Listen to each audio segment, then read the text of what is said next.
It was supposed to be a family trip, a reunion, they said, a chance to reconnect. But by the time I saw the flight details, I knew exactly what they meant. My name is Doris. I'm 74 years old, and for the better part of the last decade, I've lived in the quiet shadows of my family. I babysat when needed, kept quiet at dinners, sent cards nobody opened, and nodded politely when they made plans without me. But this time felt different. It was my daughter-in-law, Lynn, who called me. Her voice was sugary sweet, the kind that leaves a strange aftertaste. "Hi, Mum, we're planning a family getaway, kind of a reunion/vacation. The kids have been begging for a break, and we thought it would be lovely to have you join us." I paused. It had been years since I was included in anything that didn't involve watching their dog or dropping off casseroles. "That sounds lovely," I replied cautiously. "Oh good, we already booked the flights. All you have to do is pack. We'll send you everything you need.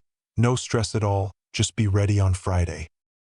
I should have known then, but a part of me, some naive sliver still hoping to be wanted, felt warm. Maybe they were finally trying, maybe I'd be part of something again, a memory, a photo album, anything. That night, I got an email titled Itinerary Family Reunion from a travel agency I'd never heard of. I clicked it, expecting a flight with my son and his family, maybe even seats together. Instead, what I saw stopped me cold. Departure, 4:45 a.m. Layover 1, Houston, 3.5 hours. Layover 2, Denver, 2 hours. Layover 3, San Francisco. Overnight arrival, final destination next morning, 9:30 a.m. 3 layovers, overnight travel, and all this for a 4-day trip? I scrolled down further. Basic economy. No bags, no meal, no cancellation or changes. It didn't sit right. I checked the other email Lynn had forwarded, which included the address of the hotel and a list of the family's confirmed check-ins. Her, my son Brian, the kids, and even Lynn's mother. Their flight? Direct, mid-morning, premium economy. For a moment, I just sat there, staring at the screen, trying to swallow the lump in my throat. Surely it was a mistake, a mix-up. Maybe they couldn't book me on the same flight? But I knew better. This wasn't an oversight, it was strategic. They were sending me ahead, separate, exhausted, and invisible. The next morning, my grandson, Jeremy, called me. He's 15, doesn't know how to lie properly yet. "Grandma, Mum said you're flying way earlier. Isn't that weird?" I chuckled softly. "It is, sweetheart, but maybe they thought I'd need more time to rest." He hesitated. "She said you'd slow everyone down." There it was, no code, no courtesy, just the truth, straight from a teenager's tongue. I didn't respond, just thanked him, hung up the phone, and stared at the wall. My hands were shaking. But not from sadness, from clarity. This wasn't just a flight, it was an exile with a boarding pass, and they thought I wouldn't notice. Oh, but I did. By the next afternoon, I had pulled out my small maroon suitcase and laid it open on the bed, half-packed, half-stalled. My hands paused over a pair of orthopedic sandals, and something about placing them neatly into the corner of the case made my chest tighten. They didn't want me there, not really. I wasn't invited to be part of the fun or the memories. I was booked separately, early and out of sight, like luggage they didn't want to carry. Still, I told myself maybe there was some logical reason, maybe it was cheaper, maybe the flights sold out. So I did something I hadn't done in years. I called the airline myself. "Thank you for calling Sparrow Air. This is Daisy. How can I help you?" "Hi, sweetheart," I said with the most pleasant tone I could summon. "I just wanted to confirm my upcoming itinerary. My name's Doris Langley. I have a flight this Friday morning with layovers in Houston, Denver, and somewhere else, I think." I could hear her typing quickly. "Yes, ma'am, you're booked on Flight 142 with connections through Houston, Denver, and San Francisco. You're in basic economy, no checked luggage, No seat selection, non-refundable, non-changeable. She paused. Are you aware you're on a 19-hour travel plan? I bit my lip. Yes, I see that now. I thought I might be on the same flight as my family. Let me check. Do you have any of their names? I gave her my son's name, Brian Langley, then Lynn, then Jeremy and Ava, the grandkids. Another pause. Click, click. Oh, they're flying out at 10:15 a.m. nonstop to San Diego. They're in premium economy, upgraded cabin, meals included, and it looks like they used the same group booking account. Group booking account. They booked themselves together and me separately. I thanked her and hung up, the phone slipping slowly from my hand like it had turned to ice. I sat on the edge of the bed, numb.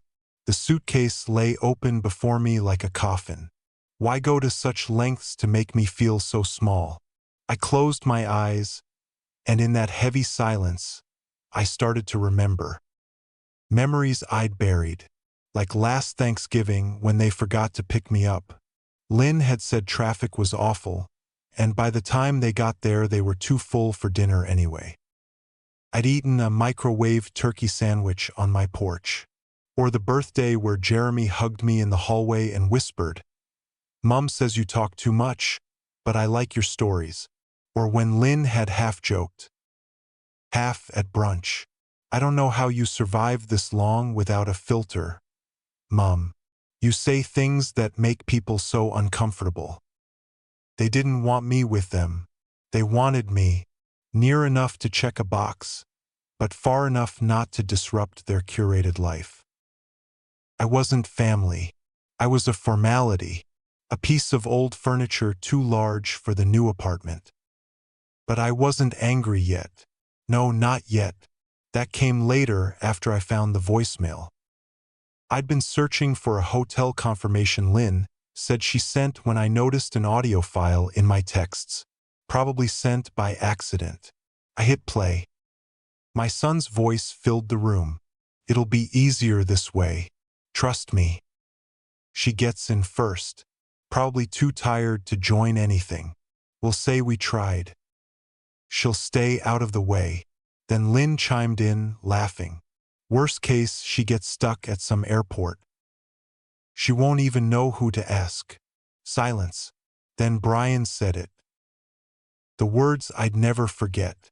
She's old, not stupid, but she's close. Something in me snapped. Not all at once. Not loudly. Just a clean, sharp split, like a cold wind through a cracked window. They had made a grave mistake, because I wasn't stupid. And I certainly wasn't going to fly halfway across the country on 3 layovers, just to be discarded quietly at baggage claim. The next morning, the suitcase was still open on my bed, but I had stopped packing. Instead, I was seated at my kitchen table with a mug of black coffee and a small notepad. On it, I had scribbled one word over and over. Dignity. That was what they had taken. Not my seat. Not my schedule. My dignity. But I wasn't going to beg for it back. I was going to take it. Quietly. Decisively. And with grace. I flipped the page and wrote out a list. Not of what I needed to bring, but what I needed to do. The first thing on it, call the airline again. This time, I didn't pretend to be clueless. I gave the agent my details, confirmed the itinerary, then asked the question that changed everything. Is there still a seat available? On flight 1703, the direct flight? The one the rest of my family's on. Yes, ma'am, she replied. Actually, we have one seat left in first class. How much? I asked. She gave me a number that made my chest tighten, but not from fear. I had the money. I just hadn't used it. For years, I'd been the family fallback. Always saving. Always available. It was time I used a bit of it. For me. I'll take it, I said. I canceled the 3 layover journey they'd thrown at me like a bone to a dog. Non-refundable? Fine. Let it rot. That seat could stay empty like the promises they'd made. And then I made two more moves. First, I booked a private car to the airport an hour before their scheduled ride and through a different terminal entrance. They wouldn't even know I was there. Second, I logged into the old joint credit card account my son had begged me to co-sign years ago, back when they were struggling. I'd left the card alone for years, never used it. But my name was still there. I still had admin access, and they'd used it for all their trip expenses. Flights, hotel, car rentals, excursions. They hadn't even bothered to change the password. I didn't touch anything yet, but the seed had been planted. That evening I packed again. This time with purpose. A linen blouse I'd saved for something special. A book of poetry. Sandals that made me feel elegant. Lipstick I hadn't worn in years. Nothing flashy. Just me as I deserved to be. The next morning, as the sky still wore its dawn blush, I stood at the curb outside my building, suitcase beside me, coat draped neatly over my arm. The black car pulled up smoothly. The driver got out, tipped his hat and opened the door. Mrs. Langley, I smiled. That's me. We drove past their house on the way to the airport. Their lights were just flicking on. They'd be waking up soon, hustling the kids, rushing to meet their own ride. And they'd have no idea. I was already ahead of them. At the terminal, I breezed through security, strolled into the lounge and sat with a mimosa in hand. I looked out the window, watching the clouds shift over the wing of the plane I'd soon be boarding. And when I stepped onto that flight, first class, seat 2A, I felt something I hadn't in years. Seen. Centered. Certain. And then they boarded. Absolutely his. They boarded late as always. Brian with his rolling duffel bag, Lynn fussing with Jeremy's hoodie, Ava already glued to her phone. I watched them from behind the first-class divider. My seat had a perfect line of sight to the aisle, and I watched calmly as they walked past me without so much as a glance. I could have reached out and brushed Brian's shoulder, and he wouldn't have noticed. Invisible, just like they wanted me. Lynn was complaining. I told you we should have upgraded to first. These kids are going to whine the whole flight. Jeremy muttered, at least we're not stuck in some Houston layover like Grandma. They chuckled at that. Brian added, she probably hasn't even boarded yet, or worse, got lost in Denver. I took a sip of orange juice from a glass flute. Tasted better than I expected. We took off smoothly. I adjusted my seat, tilted my head back, and closed my eyes for a moment. The air felt thinner in a good way, less heavy, less crowded with expectation. When we reached cruising altitude, I connected to the in-flight Wi-Fi and pulled out my iPad.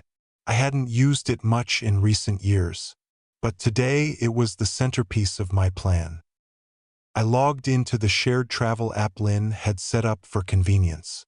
They had sent me the invite years ago, hoping I'd help pay for family trips.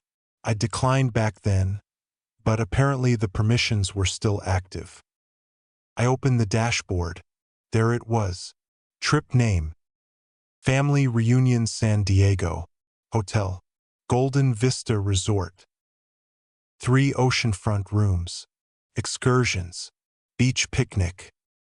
Yacht tour. Spa day card on file. The joint account. I stared at the screen for a long time, then tapped the credit card section. Still active. Still in my name. They had never removed me, not even after all these years. They probably thought I wouldn't notice, wouldn't care, wouldn't know how. I smiled. They truly believed I'd sit quietly, somewhere over Nebraska right now, grateful for crumbs and carry-ons. Instead, I was sipping chilled water in a fully reclining seat, about to dismantle their little beach fantasy from 30,000 feet. But I wasn't angry, not in the way they expected. This wasn't vengeance for vengeance's sake. This was the final line between me and them. I clicked on the hotel reservation, then tapped Modify Guest List. I removed Brian, removed Lynn, removed Jeremy and Ava, then changed the name on all 3 rooms to mine. Then I canceled their spa appointment, canceled the yacht tour. And finally, I changed the check-in time to 2 hours earlier. Just before I logged out, I left a note on the account. Travel itinerary revised. Charges reassigned. Cardholder updated access privileges. D. Langley. And with that, I leaned back in my seat. I wasn't just flying above them.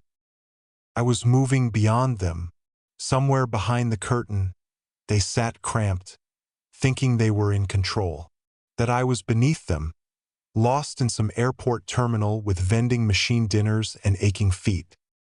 They had no idea. Not yet, but they would. And soon, the seatbelt sign pinged off, and the cabin lights dimmed. I pulled the soft blanket over my lap and rested my head gently against the window. Below, the mountains cut jagged lines across the earth. Above, the sky was layered in hues of orange and soft lavender. It was the calmest I'd felt in years. But it wasn't over yet. Not until I took back every inch of respect they'd scraped off me. I opened the credit card app next. The joint account Brian had begged me to co-sign a decade ago was still active. I'd only kept it open out of pity, something I wouldn't admit even to myself back then. But today that pity was gone. When I tapped View Charges, the list looked like a teenager's fantasy wish list. Golden Vista Resort, $2,138. Seabreeze Yacht Tours, $880. Sunrise Spa Deluxe Package, $1,200. Family Size SUV Rental, $630. Lynn's Clothing Boutique Spree, $740. Casual Fine Dining Experience, 3 separate restaurants, all prepaid. And all of it under my name. They hadn't just tried to get rid of me, they'd used me. Used my name, my credit, my silence. I tapped Freeze Card. The app paused for a second, then confirmed, card access has been suspended. I didn't stop there. I contacted the hotel through the app's live chat. Good afternoon, this is Doris Langley. Due to a change in our family travel plans, only I will be checking in under the reservation. I'll be arriving ahead of schedule. Kindly ensure that no other guests are permitted to access the rooms unless approved by me directly. The concierge replied promptly, professional and pleasant. Of course, Mrs. Langley, noted and updated. We look forward to welcoming you. I logged out and placed the tablet gently in my lap. That was it. That little tap had turned the tide. Not because of what I took away from them, but because of what I reclaimed for myself. And in the seat behind me, Lynn was laughing. Loudly. I swear she's probably talking to pigeons in Denver. Oh well, at least we'll have some peace this trip. Brian added, she'll text eventually or not. I turned my head slightly, just enough to catch a glimpse of them through the narrow gap between seats. Brian was reclined, his eyes closed. Lynn was flipping through a travel magazine. Her lips curled in that familiar smirk. And suddenly I wasn't hurt. I was done. Done excusing their neglect as modern family dynamics. Done shrinking to keep the peace. Done letting them treat me like an afterthought. I pressed the call button. The flight attendant arrived quickly. Yes, ma'am. Could I have another glass of champagne, please? I asked, smiling. Of course. And may I just say you wear first class beautifully. I chuckled, a deep and knowing sound. Thank you, dear. Took me long enough to get here. I glanced out the window again as she walked away. Below, the clouds were starting to thin, the land emerging in pale lines and coastal glimmers. We'd be landing in less than an hour. I leaned back and imagined the front desk clerk's expression when Brian and Lynn tried to check in. No card, no room, no reservations, and no idea what had just happened midair. San Diego welcomed me with a breeze that smelled like the sea and sunlight that danced across the sidewalk like it had been waiting just for me. A man in a neat vest stood at the arrivals gate holding a small sign. Mrs. D. Langley Golden Vista Resort. I smiled and approached. He tipped his hat. Mrs. Langley, your car is waiting. The resort is expecting you. As we pulled away from the terminal, I saw Brian and Lynn's flight listed on the screen above the baggage claim, still delayed by 20 minutes due to minor turbulence. How poetic. 20 minutes was more than enough. By the time their plane touched down, I was already slipping into my suite at the Golden Vista, a corner room with panoramic ocean views, polished wood floors, and a balcony that looked like it had been stolen from a dream. The manager greeted me personally. Mrs. Langley, we've taken extra care preparing your rooms. Please let us know if there's anything else we can provide. I'll be dining in my room tonight, I said, and I'd appreciate a pot of tea delivered to the balcony around sunset. Absolutely. And just like that, I was no longer the burden, no longer the inconvenience. I was the guest of honor. At 4:12 p.m., I settled into the lounge chair on the balcony, soft jazz humming from the speakers, and watched the waves roll in. At 4:27, I heard a distant commotion below. I stood slowly and looked over the railing. There they were, Brian, Lynn, Jeremy, and Ava, arguing with the front desk. Lynn's voice, sharp and rising, carried upward. What do you mean the reservation was changed? We made these bookings months ago. The clerk remained calm. Ma'am, we've confirmed that only Mrs. Langley is listed as a guest under this account. The card on file was frozen mid-flight. Unless you can provide a new payment method, we're unable to check you in. Ava groaned. Jeremy sat on one of their suitcases and buried his face in his hoodie. Brian pulled out his phone, tried to dial. I assumed me, but I'd already silenced their numbers. They were stranded. Not in another airport, not lost in Denver or stuck in Houston. They were stranded right in front of me. And I had the view. My tea arrived on time, chamomile with a hint of honey.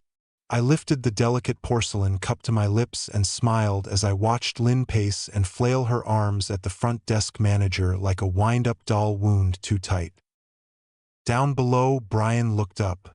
His eyes scanned the hotel. I could tell he was trying to spot me. For a second, I wondered if I should step back into the room, hide the moment. But I didn't. I stood still, holding my tea with both hands, gaze steady and unblinking. He saw me. His jaw clenched, his mouth opened slightly. Lynn turned to follow his gaze. Her face paled, and I raised my cup gently in a toast, a silent one. To all the years they pretended I was invisible. To all the holidays I spent in silence. To every accidental insult masked as humor, I toasted to that. Then turned and walked slowly back inside. They didn't knock right away. It took them another 2 hours to find a temporary solution. A dusty roadside motel 6 miles away, with no ocean view, no working AC, and no memory foam anything. The front desk staff offered them bottled water and a sympathetic shrug. By then, I had already finished dinner. Grilled salmon, roasted vegetables, and a slice of lemon tart I hadn't planned to eat, but did. Slowly and deliberately. At 9:15 p.m., the knock came. 3 hard taps on the polished door. No hesitation, no grace. I let it sit, let them stew on the other side, imagining me packing or panicking or ashamed. Then I opened the door. Lynn stood there, arms crossed, nostrils flared. Brian behind her, red-faced and rigid. Ava and Jeremy lingered near the elevator, whispering. "Mom," Brian said, voice tight. "What the hell is going on?" "Hi, Brian," I said softly. "Lynn." They pushed their way in like it was still their house, and not my suite. Lynn marched toward the balcony, arms waving. "You canceled everything. You used the travel app, didn't you? You froze the card." "Yes," I said calmly. "I did." Brian's voice cracked with frustration. "Why would you do that to your own family?" I turned slowly to face them, my hands resting lightly on the back of a velvet chair. "You didn't invite me here as family," I said. "You sent me ahead like a package you didn't want to carry. You laughed about it. You made jokes about me getting lost. You used my name, my credit, my kindness." Brian opened his mouth, but I raised a hand. "I heard the voicemail. I know what you said." Lynn rolled her eyes. "You're blowing this out of proportion. I was supposed to take a 19-hour journey through 3 airports, while you all flew comfortably and arrived refreshed. You knew I'd be exhausted. You planned for it. You hoped I'd opt out last minute or collapse in transit." Brian looked down. He didn't deny it. "Why didn't you just talk to us?" he muttered. I stepped closer, not angry, just clear. "Because talking hasn't worked in years, Brian. When I speak, you all hear noise. When I show up, you all see a delay. But when you needed a cosigner, a babysitter, a holiday chef, you saw me then." Lynn's lips twitched. She wasn't used to not having the last word. "I didn't ruin your trip," I added. "You did that yourselves. I simply stopped funding it." Brian took a deep breath. "So what now?" "You enjoy your motel," I said. "Check out the local diner, take a long walk, reflect." Lynn huffed. "You're unbelievable." "No," I said, stepping back toward the door. "I'm done being unbelievable. I'm seen now." They stood there in awkward silence. "I'll call a cab," Brian said flatly. "No need," I said. "I already requested one for you. It'll be downstairs in 2 minutes." He looked up, confused. "I'm not cruel," I said. "Just finished." They left without another word. As the door clicked shut, I let out a breath I didn't realize I'd been holding for decades. I returned to the balcony. The sea was still speaking in gentle rhythms, and the air tasted like freedom. And for the first time in my life, I didn't feel like a passenger. I felt like the